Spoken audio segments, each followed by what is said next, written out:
It's showtime. Hey, Showtime. Kia ora. Helen Brahms here, coming to you live from Sun City in Arizona. Welcome to Before the Dirt Nap podcast, episode number 1391. We are getting closer and closer to that 1461 days. So we're 70 days away from 4 years of continually daily podcasts and everything. And as you can see, I am not alone tonight, so you guys don't have to listen to me ramble. Yay! I would like to introduce our special guest tonight, Diane Kephart, who is you're in Colorado, right? This is something went by my Yes. But Diane is an incredible woman, and her life mirrors mine in some of the ways that we've been. She was she's a US Air Force veteran. I am a Royal New Zealand Air Force veteran. And she protects and empowers North American solopreneurs, small business owners, their families and employees with affordable access to vetted law firms and with the Forbes 2021 Best in Class Identity Theft Protection and Restoration Services. She lost her late husband 11 years ago. And as you know, mine went 5.5 years ago. And started her business 9 years ago as a single mom while working full-time at a nonprofit serving veterans. She has personally served more than 2,000 clients and was recognized as number two in the company in the client retention last year. She remarried 8 years ago and is working with her husband in their multiple businesses.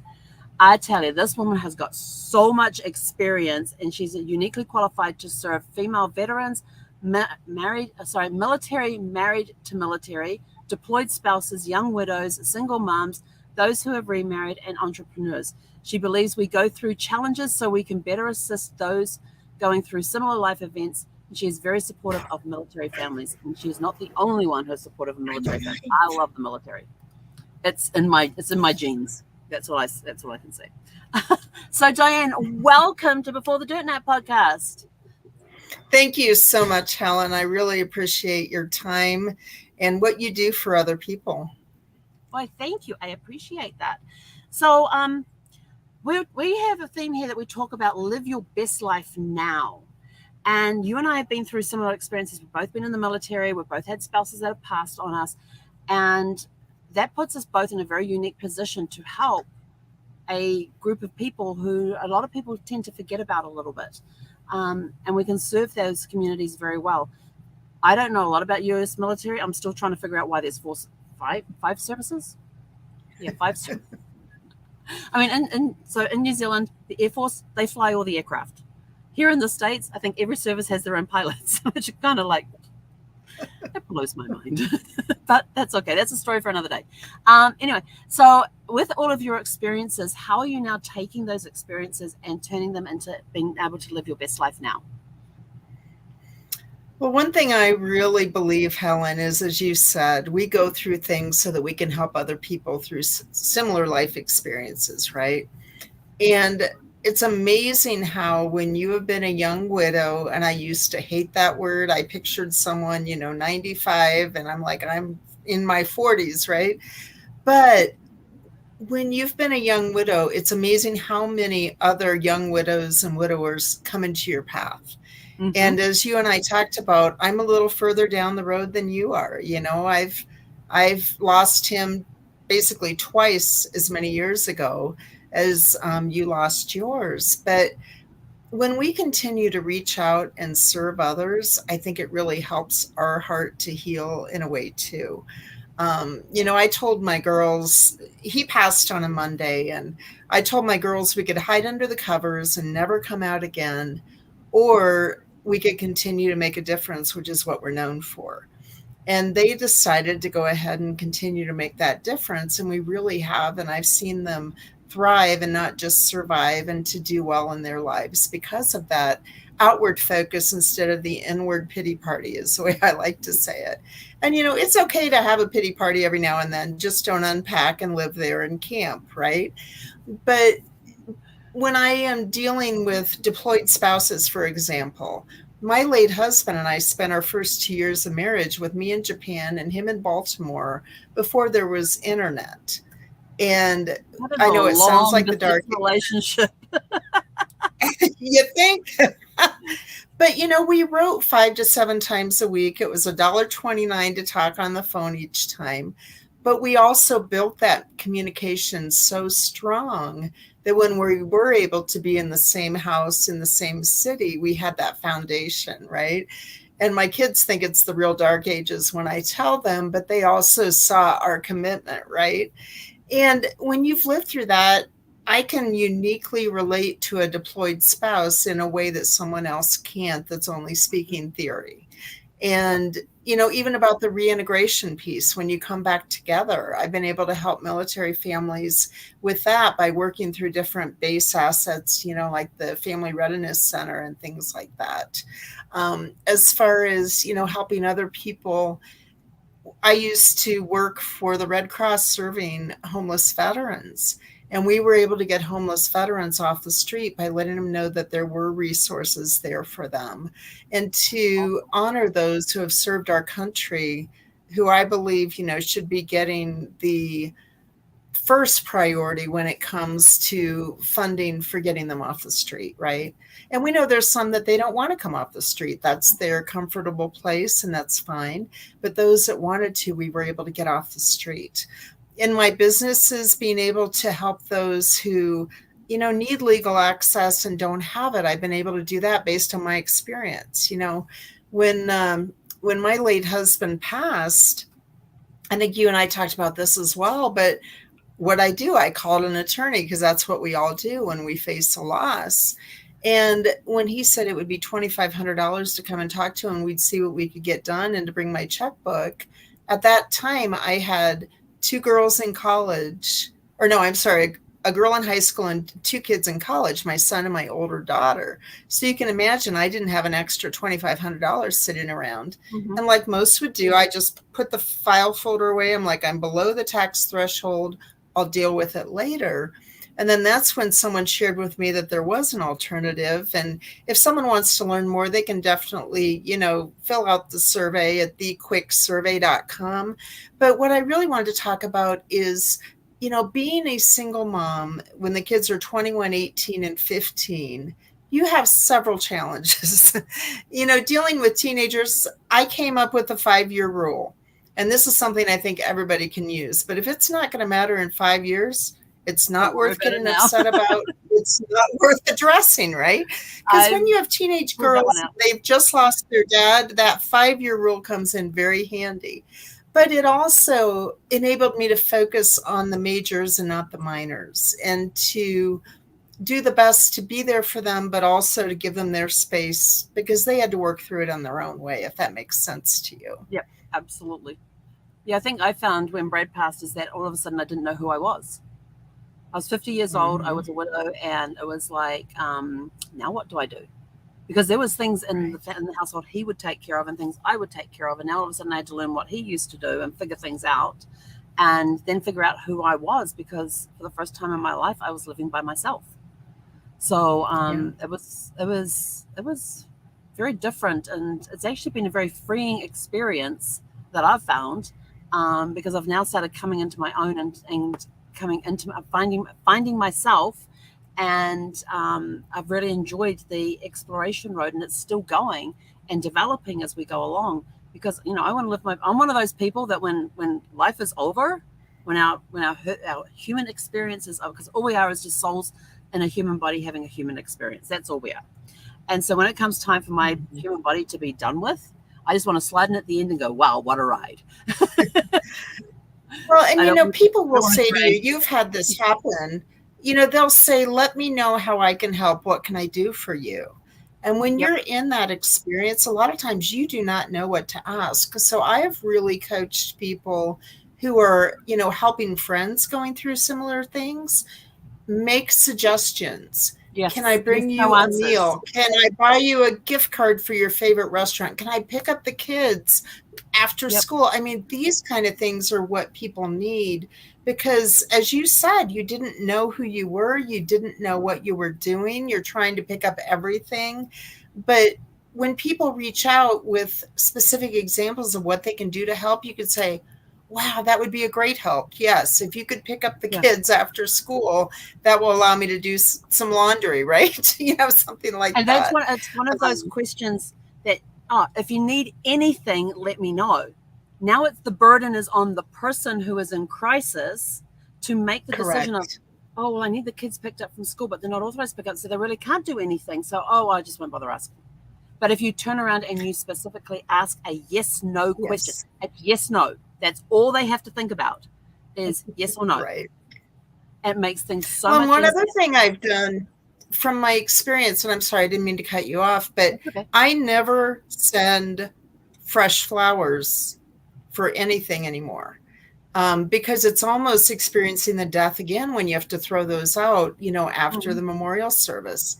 So I will do beautiful silk bouquets that will live and will continue to be a reminder of the love and the care and concern that is there. But I will not do, live silk or live flowers instead of silk flowers. And a lot of people, they don't even think about that. They're like, oh, I got to send a bouquet because I want them to know I care. And of course it's appreciated, but it's when you educate someone on that, they're like, oh, wow, I can see where that would be. And so, some of my friends have picked up what I do and they send the silk arrangements or, a lovely silk plant that looks great and will be there for years, if that makes sense. Yeah, well, I got sent several plant baskets with actual living plants in them. I tend to kill plants, but these ones all survived. And when I had to move, I couldn't take the plants with me, so my housekeeper got them. Yeah, because I said to her, and she would always check on the plants whenever she came in, so I knew they got looked over at least once a week, and it should remind me to water them when they needed watering and that sort of stuff. So at the end, I was just sort of like, hey, here, take them with you, and may they give you many years of blessings with the plants and things like that. And then I also got sent some of those edible bouquets that have the fruit on them with the chocolate Yes. strawberries and things like that. That was awesome because it arrived in time for Brad's funeral. So we were able to put it as a centerpiece on the table for the wake afterwards. Wow, I bet that was beautiful. So it was greatly appreciated. And I love those edible bouquets. They're awesome with the fresh fruit on there. And it was a big one too. So I knew I wouldn't be able to eat the whole thing. Even though my parents were there, they would have helped as well. But it was too much for the three of us. So to be able to put that out on the table with all of the food we had out there as well and give them something different, it was awesome. And most of it went that day. So we didn't have much of the leftovers on that one. But it's just, it is thinking about those things. Flowers die and what do you do with them? And right. Yeah. And if you got somebody who is allergic to different scents, then the flower, like there's a particular flower that I can't even think what I think it's like the daylilies or something, just those little orangey ones. I sneeze around those things all the time. So if you send a live bouquet, you could be sending an allergen into the house that somebody's allergic to as well. So, I mean, the gesture always totally and utterly appreciated. I was actually taking photographs of the bouquets, then texting the person who had sent them to me going, thank you very much, these are greatly appreciated. And they were truly appreciated. And then when we got down to the funeral, of course, there's the big funeral arrangements there from different people as well. And I was blown away. There were so many fresh flowers. And somebody, actually, I think it was my aunt and uncle in New Zealand, along with my cousins, sent me this bouquet that had the purple rose in it, which is the same color as the purple rose that Brad and I had at our wedding. Oh, I know, that totally got me. That when I read who the card was from, I lost it. But I did send them a note to say that hey, had a yeah, that they had those purple roses in their wedding. I was just blown away with that one. But yeah, any gifts that we received during that time were totally and utterly appreciated. Because someone thought of you, and it's the thought that counts, right? It was absolutely the thought that counts, absolutely. And every time I hated going and getting the mail after a while, because every time I opened up the mail, there'd be more cards there and stuff like that. And this was after the funeral. My parents stayed with me for a month afterwards, and I remember sitting there one day and I opened up this gorgeous card, and it was from my friend Kathy in Vegas, and she had done this card that had pictures of Brad and Gus, because our dog passed 18 days before Brad did. And so Gus was the 6th of September, Brad was the 24th. And it had pictures of both of them in there with messages from heaven. I saw that there was just, and all of a sudden I had 2 pairs of arms wrapped around me. And that was beautiful, though. it was beautiful. It was completely unexpected, but this is what I like. It's people reach out, they care, they show that they care, and things like that. And and when you get past all of that and you start rediscovering things and learning things, you're helping to, and then you're sort of like, okay. And in some cases, and it's one reason why we started the Traveling Widows and Widowers group. One of the things that we like about that is that there are some people who haven't been able to travel and live their best life now because their spouse, their loved one, wasn't a traveler and didn't want to go anywhere. And so now they're free in a way to go and do that. And that's hard the first time stepping out to travel by yourself for the first time. Oh, it is. I don't know if I told you, but about 18 months after he passed, I forced myself to go on a cruise alone. Now, with friends, but, where I was alone in a cabin because we had enjoyed doing that together. And I knew that by forcing myself to do things alone that we used to do together, that was going to be part of my pushing through and getting stronger. And it was a lovely Mediterranean cruise that we did, with 80 friends from Tucson. But as you said, it's difficult. But when I was standing in the Aix-en-Provence in France, looking at the beautiful, it's where trees cover the road and there's all these lovely shadows. And I was standing there by myself eating a gelato thinking, wow, I'm okay. I'm doing this. And that was just a real pivotal moment, I remember. And then I also, when I went to Orvieto, Italy, and I'm looking out over the beauty of Italy and just sitting there by myself by a fountain, eating a piece of pizza. It seems like I'm always eating during these moments, but just going, okay, I'm here. I'm in a different country. I'm alone and I'm okay. And that for me was just a really neat moment to say, you can do this. Yeah, my first cruise was only 8 months after Brad passed, and we were supposed to do the Panama Canal, but I switched it to doing Alaska cruise because I wasn't prepared to do my first 14-night cruise into countries I didn't know by myself. So I figured it was a tribute to Brad in a way, because our very first cruise was the Inside Passage to Alaska, the Alaskan Inside Passage. And so I went to a lot of familiar ports and was able to, but it was that first muster drill, the safety drill when you do on the first day before you leave port. And I'm standing there in the room with all these and everybody's couples, everybody's paired up, holding hands, talking, snuggling. And I'm standing there by myself, and I had this huge tsunami of, I'm just calling it a tsunami now, grief hit me that this is my life now. And I just wanted to melt into this gooey pile of goo. But that was the longest 40 minutes of my life till I could get back to my cabin and let it go. And then after that, I was like, okay, girl, we got over 3,000 people on this ship. How many friends are we going to make while we're on board this ship? And I just started moving. I love that attitude. But the hardest part was that when I was in ports that we had been to together, it's like, oh, I must text Brad and tell him about this. Oh, I can't.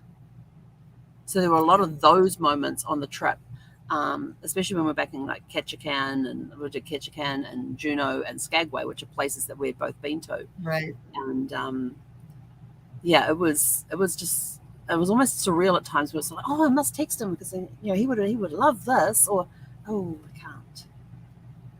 So, I forced myself to go to my son's college baseball tournament the year after he passed, because it was the last time he saw his son when we went up there, about a month and a half before he passed. And then I forced myself the following year to go up there and just sit in the stands by myself, because, as you said, doing things alone that you used to do together, not easy, but necessary, right? Yep. If you'll never move on from the event. It will always be with you, but you can move forward. And when you start moving forward, that's when you start to come alive again, because a part of you does die with them. And so, but you can't move on, but you can move forward.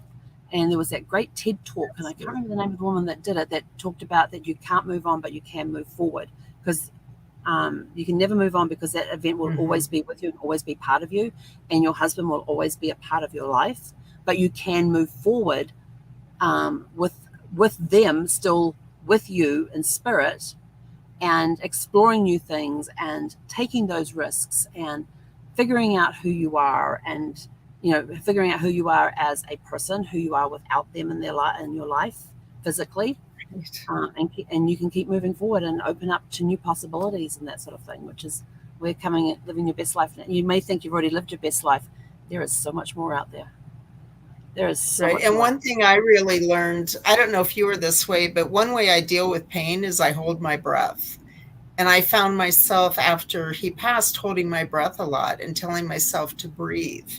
And so I kind of came up with, for breathe, different words like, believe, reflect and reassess, engage and encourage, accept that things have changed. You have changed, but Yes. trust in the process. That's the T. H is have some fun. You and I talked about that. Go out and do things that bring you joy. And E is expect great things. And I have a talk all the way around that, but those key words for the word breathe really helped me to learn to breathe and to not hold my breath and get through some of the pain. Like you said, move forward.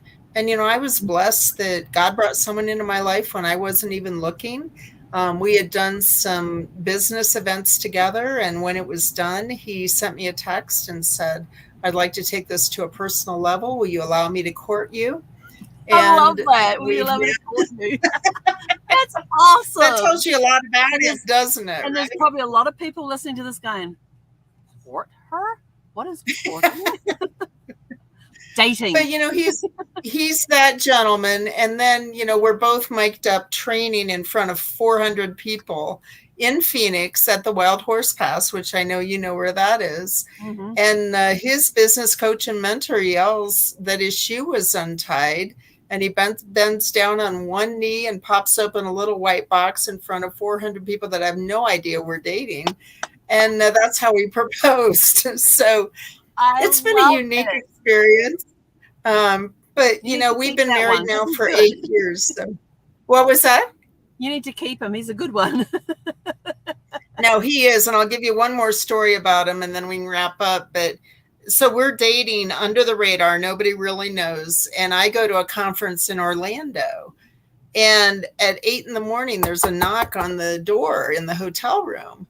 And they bring me breakfast, which was really nice. It's all my favorite things, some eggs Benedict and fresh strawberries and all that. And then it was sent from him in Denver to my hotel in Orlando. And it blew my roommate's mind because, we were there sharing rooms for the cost. And she's like, oh my goodness. And I shared it with her. But that tells you the kind of guy he is. So yes, he's a keeper. He's a good man, and we've been married 8 years. And that's how I can help people who have remarried as well. Because, when it's not due to a divorce, but it's due to a death, there are some special things when you do remarry that you just have to talk out and make sure that you work through together. Yep. And I think we've done that very well. So that's awesome. I love that. I love your husband is just amazing. You've been blessed twice. Remember Brad, one time when we first found out he had cancer, we had one of those 3 a.m. conversations. And the 3 a.m. conversation takes place at some time in between midnight and 5 a.m. or 6 a.m. Mm-hmm. And you know that you're both laying there awake and you just start talking. And you're in the dark and just start talking. And I remember him saying to me not long after we found out, he says, if anything happens to me, I want you to know it's okay for you to remarry. I looked at him and I went, absolutely not. And he looks at me and goes, what do you mean, absolutely not? I said, you're it. I'm done. And he goes, well, you never know what's going to happen. So if something does happen and somebody comes along, he says, I just want you to know it's okay. I'm okay with that. I went, okay, thank you for letting me know. I appreciate that. So, he gave me his blessing right back in his first original diagnosis and things. And it's always stuck with me. And I always remember that I told him, absolutely not, I'm done. So, but you never know. You never know what's going to happen. Right. Yeah. Well, and I was sort of like, oh, I really am by myself. Well, Brian told me I expect you to remarry because you're young and you've got a lot of love to give. And I mean, one of those conversations you don't want to have, but you're also grateful that you did have it. Yeah. Because if you are blessed to have someone else come into your life, you know, I had to come to grips with the fact that I was faithful till death we did part, which is what the Mm-hmm. vows were. And I had lived up to those, so I didn't have any regrets. And I think that also helped in that one of my big things, in addition to our family motto of finish strong, which you and I talked about, Yep. is to live life without regrets. And if Yes, I'm prompted absolutely. to do something, if I'm prompted to call someone, if I'm prompted to go visit someone, to do it. Yes. And that really frees you up and you are able to move forward without, you know, a horrible guilt on you, if that makes sense, Mm-hmm. because you've lived your life without regrets. Yes. And towards the end of Brad's life, we asked him. We actually had one of the palliative care doctors came in. They were part of his Mm-hmm. team, part of his hospice. Well, he was still in hospital at the time, so palliative care. And she sat down there and she said to him, she says, when they started talking about that, and I was just like, I really don't want to hear this, but I stayed anyway because I had to support Brad. And she asked him, well, Brad wanted me in on everything. And like, if Mm-hmm. even had a if he had to go and have surgery for some reason or be put under, he said, I want my wife here in the room when I wake up. And they were like, okay. And they'll get him back to the room and I wasn't there. And he would kick up a performance until they brought me back. Oh my. He was like, I want my wife in here right now. Where is she? And so, and as soon as like his heart rate would be going all over the place, and because he was stressed out because I wasn't there. Because I'm the one that can calm Mm-hmm. him down. I was the one that could calm him down and help him wake up properly And and be ready advocate to be for him. released. Sorry? Yeah, and I was And also advocate for him an because you advocate for have him. to do that. Yeah. And so he would always kick up a performance with them and get quite terse with them. And they'd say, oh, we need to do this. Nope, I want my wife in here. And he would refuse to do whatever they wanted him to do until I came in the thing. And I would come in and you could see him, his whole body, because he'd be tense, his whole body would just relax. As soon as I opened that curtain and go, what trouble are you causing now? But one of the questions that she asked him was, do you have any regrets in your life? And he said, and at the time we only had one grandson. And he said at the time, he says, my only regret is I will never get to see my grandchildren grow up. And he only had one grandson when he passed. He now has four and almost five. We're like 4 weeks out from baby number 5 coming in. But he Oh, has four. congratulations. Thank you. He has 4 amazing grandsons, and he's got a 5th one that is almost here. So sometime in the next 4 weeks is due. So yeah, but he was going to miss. And I thought, you'd still see him. You'd still see them growing up just from a different perspective. You wouldn't physically be here with them, but in spirit, he would definitely be there. And there's times I look at some of them, and when they're doing something, I'm like, that's their grandfather. He comes through in their spirit, or in something that they do, something that they say, or even a look that they give you, and I'm like, that is your grandfather. Wow. Well, it's time to wrap this up. Thank you so much, Diane, for coming on. It was great talking with you. And if you want to get hold of Diane, she actually has a monthly gift card drawing, and you need to go to thequicksurvey.com. And you can enter in there. You can also connect with her through that as well. But why not enter the drawing anyway? Whether you want to connect with her, but no, connect with her because she's a really cool lady to know. And her and I we finally got to connect and sit down and have a conversation together. And because there've been like little things that have dropped here and there, so like, oh, I've done that. So that when we actually sat down and we talked about things, there was a lot of similarities that we have, and that was kind of cool. And so I thought this would be very good for you guys to see that here are 2 women who have both been widowed, both been in the military, and what we're doing with our lives now since our husbands have passed. And in New Zealand we're like this. Oh, yeah, like that. We're like this. Yeah, in the US you're like this. In New Zealand we're more like this. It looks really weird. I tell you, after seeing all the military in the US saluting like this, seeing other militaries going like this, I'm sort of like, yeah, that looks a little weird. But we take, the British salute that way as well. So I think it's meant to show that you have an empty hand, that you're coming, if I remember correctly, from what Do you know, we have got a Facebook group, a Facebook Messenger chat going for my boot camp back in 1984, because next year is going to be our 40th anniversary since we signed up. And so it's taken me back to those days of remembering that we were taught to salute this way is to show that you have an open part, that you have an empty hand, and that you are not a threat. Mm-hmm. Yeah. So that was the reason behind why we did it this way. One of the reasons, anyway. But anyway, I'm rabbiting on. Thank you again, Diane, for coming on. I truly appreciate you coming on and sharing part of your story as well, and just the mirroring that we have along the way in our life's journey. Yet we've both moved forward from our spouse's passing. We know we will never move on, but we will always keep moving forward, always keep improving, always stretching for living our best life now. And in the same time, not only are we moving forward, we're also reaching down to help others that need that help to step up and keep moving forward as well. So Diane, thank you for coming on. I truly appreciate it. Thank you, Helen. I've loved our conversation, and I know you and I are going to have many other chats in the future, because I think we could sit down over a cup of tea if we lived in the same place, every week, and just we'll be sitting down for a cup of tea, lunch, cup of tea, dinner. Absolutely. But it's a blessing to know you. Thank you for inviting me, and I just look forward to continuing the conversation. My pleasure. And to everybody else, thank you so much for tuning in. Hope you learned something valuable today.